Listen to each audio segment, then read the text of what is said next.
Next, we're looking at dividing complex numbers. So we have to do a couple of operations here, and it all depends on what our denominator looks like.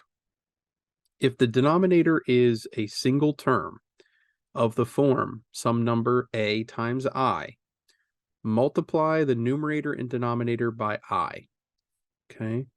You might recall this operation being done for something like a square root, and we would call that normalizing.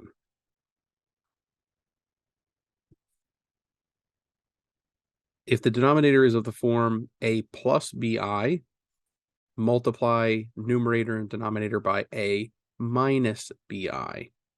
And you'll notice alternatively, if we had a minus bi to begin with, we're going to multiply by a plus bi. This is called the conjugate. And specifically, this is called the complex conjugate, right? And that's because we're working with complex numbers. So conjugate just means keep the numbers, change the sign between them. Okay, so we'll see what that looks like here in a second. So the first example is 6 over I. That's of the form AI, where A is 1, right? So I'm going to multiply by I over I. That's going to give me 6i on top, and I times I is I squared on the bottom. We also know that I squared is defined by -1. So we end up with 6i divided by -1, or minus 6i.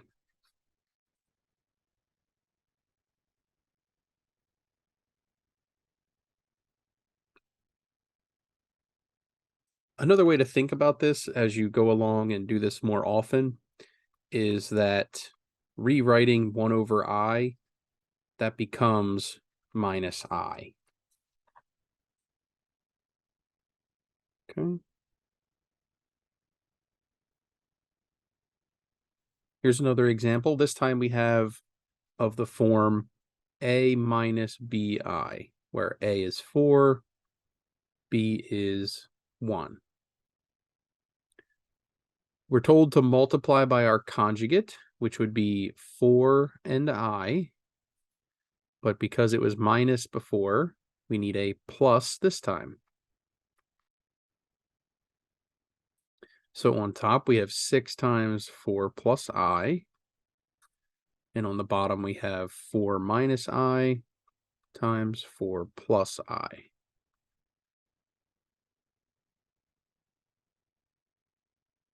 I'm going to leave the top alone for now, just to take care of the bottom first. So I have 4 times 4, 16. 4 times positive I, that's plus 4i. Negative I times 4, that's minus 4i. And then negative I times I is minus I squared. So you may recall that the nice thing about conjugates is that they cause the middle terms to cancel. So I have 4i and minus 4i that cancel.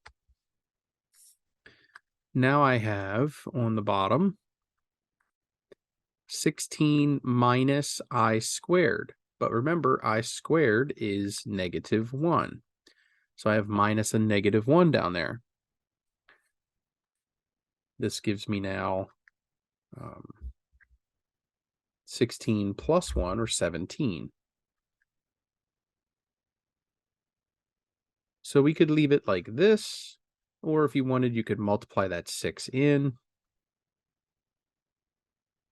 And then if you wanted, you could break it into 2 parts so that it's in the proper form, right, of a plus bi. So you'll see that what we've done is we've taken a term that had a complex number in the denominator, which we don't like, and we've now written it in standard form, or in the previous example, that was also standard form. We just had a bi part of the term.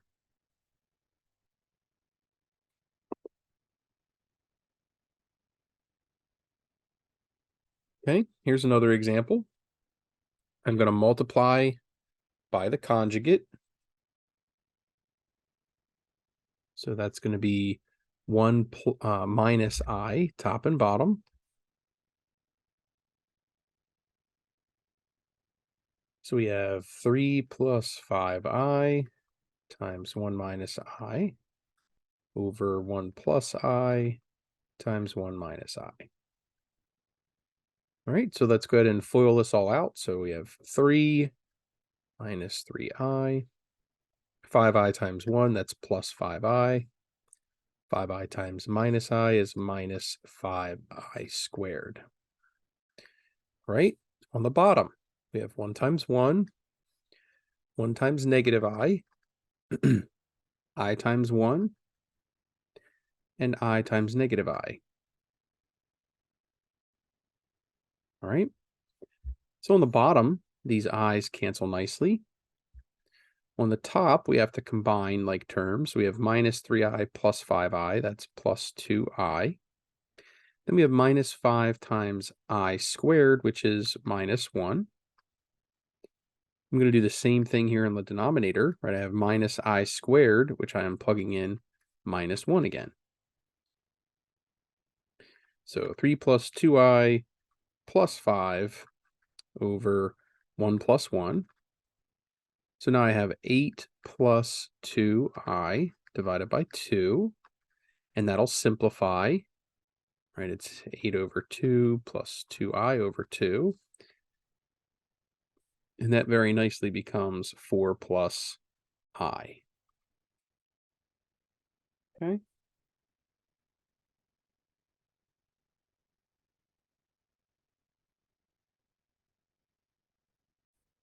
In these examples, we're going to be asked to rewrite the negative integrand using I and then add the like terms. So right now, right, these two things don't look like they could be added together very easily. We can rewrite them, right? Square root of negative 9 is square root of negative 1 times 9. And square root of negative 100 is negative 1 times 100. Which means, right, remember that if I have two things multiplied in a radical, I can make them two separate radicals.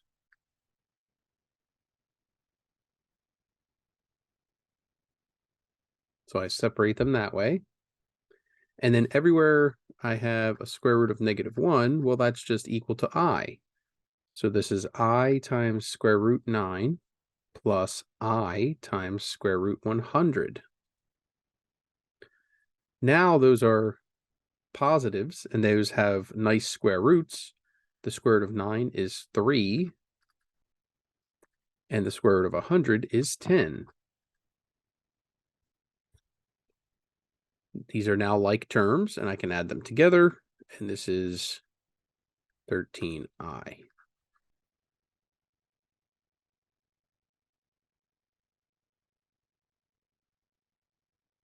Okay. Let's try another. Here I have 2 times, I'm going to make this square root of negative 1 times square root of 16 minus 5 times square root negative 1 times square root of 49. Square root of negative 1 is going to be I.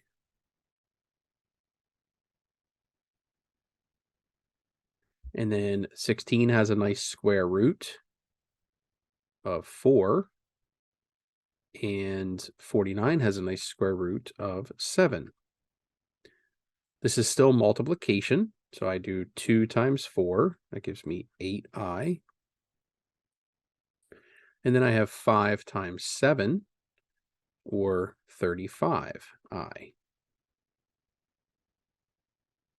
Then if I add them together, I end up with negative 27i.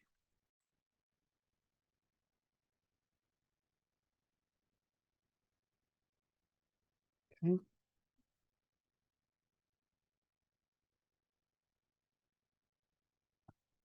So here we have two binomials that we have to square first before we can add them together. So let's go ahead and take care of that. I have I plus 2 squared. That's going to be I plus 2 times I plus 2. So we have I times I, or I squared. I times 2, or 2I. We get that again. And then 2 times 2, which is 4. I squared is equal to -1. 2I plus 2I is 4I. We have plus 4. So this ends up being 3 plus 4I. That comes out of I plus 2 squared. All right, let's do 7 minus 3I squared.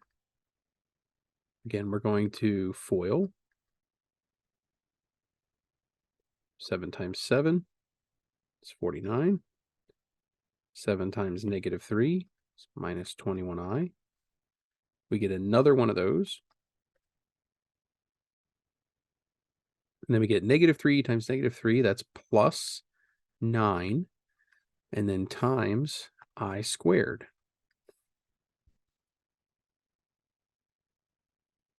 Okay. So we have -21 minus another 21, so that's minus 42I. And then plus 9 times -1, because I squared is -1. That's going to give us 40 minus 42I. All right, putting it all together, the I plus 2 squared came first, so that's 3 plus 4I minus the result of 7 minus 3I squared, which is 40 minus 42I. So 3 plus 4I minus 40 plus 42I. That's going to be minus 37 plus 46I. So again, trying to write them as a complex number in standard form.